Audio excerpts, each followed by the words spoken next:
एकही थेंब तेलाचा वापर न करता तुम्ही हा केक तयार करू शकता। आज आपण गव्हाच्या पिठात गूळ घालून खूप असा पौष्टिक, जाळीदार, लुसलुशीत केक बघणार आहोत। तुम्हाला हा केक बनवण्यासाठी अजिबात ओव्हन लागणार नाही।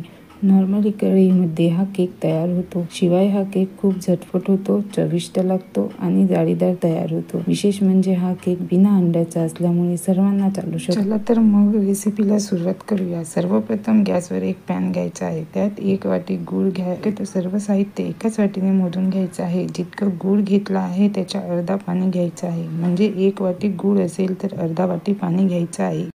गूळ आणि पाणी आपल्याला अजिबात शिजवून घ्यायचं नाही, फक्त गूळ पाण्यामध्ये विरघळेपर्यंत ठेवायचं आहे। हे बघा, गूळ पाण्यामध्ये विरघळले आहे। हे आपण कोमट होण्यासाठी ठेवून देणार आहोत। इकडे एक बाउल घेतला आहे। त्यात आता ज्या वाटीने आपण गूळ घेतला आहे त्याच वाटीने 1 वाटी गव्हाचं पीठ घेणार आहोत। त्यात सारख्याच वाटीने अर्धा वाटी बारीक रवा घेणार आहोत। तर यात संपूर्ण थंड झालेलं गुळाचं पाणी त्यात घालणार आहोत। शक्यतो हे पाणी चाळणीने गाळून घ्यावे, कारण गुळामध्ये जो कचरा असतो तो निघून जातो। नंतर त्यात दरदरी बारीक केलेली विलायची घालणार आहोत। तुम्ही यात व्हॅनिला इसेन्स घालू शकता किंवा जायफळ पूड सुद्धा यात घालू शकता।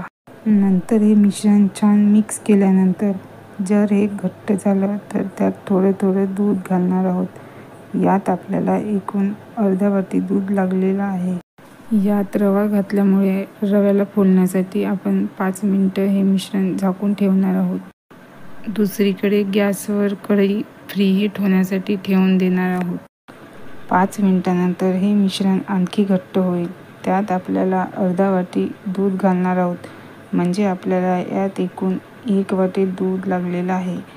यात आपण थोडंसं मीठ घालणार आहोत, कारण गोडाच्या पदार्थात मीठ घातल्यामुळे पदार्थाला छान चव येते। यात आपण बेकिंग सोडा किंवा बेकिंग पावडर वापरणार नाही, तर यात आपण 1 पॅकेट इनो घालणार आहोत। इनो ॲक्टिवेट होण्यासाठी त्यात दूध घालणार आहोत। तुम्ही यात 1 चम्मच बेकिंग पावडर आणि अर्धा चम्मच बेकिंग सोडा वापरू शकता। तर हे बघा, आपलं मिश्रण छान तयार झालेलं आहे। दुसरीकडे एका पातेल्याला थोडंसं तूप लावून आपण त्यावर गव्हाचं पीठ डस्ट करणार आहोत। तुम्ही यात बटर पेपर सुद्धा वापरू शकता। तयार केलेलं मिश्रण आपण पातेल्यामध्ये घालणार आहोत आणि हे मिश्रण 2 ते 3 वेळा टॅप करून घ्यायचं आहे, कारण यातील एअर बबल्स निघून जातील। यात तुम्ही तुमच्या आवडीनुसार ड्रायफ्रूट्स घालू शकता। मी इथे थोडेसे किशमिश आणि बदामाचे काप घातलेले आहे। तर दुसरीकडे आपली कढई प्रीहीट झालेली आहे। आता आपण यामध्ये एक स्टँड ठेवणार आहोत आणि त्यावरती केकचे बॅटर ठेवणार आहोत। आता हे आपल्याला 35 ते 40 मिनिटं बेक करून घ्यायचे आहे।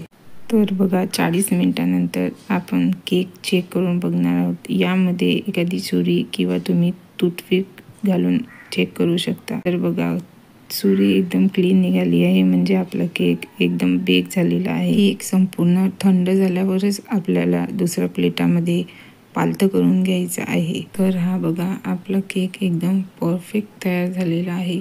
यामध्ये आपण ना तेल वापरलं आहे, ना बेकिंग सोडा, ना बेकिंग पावडर। एकदम परफेक्टली केक तयार झालेला आहे। यामध्ये रवा घातल्यामुळे केक एकदम स्पंजी तयार झालेला आहे। हा केक कणकीमुळे बनवला असल्यामुळे लहान मुलांपासून ते वृद्धांपर्यंत सर्वांना चालणार आहे। तुम्ही ही रेसिपी नक्की ट्राय करून बघा आणि व्हिडिओ आवडल्यास लाईक, शेअर आणि सबस्क्राईब करायला विसरू नका।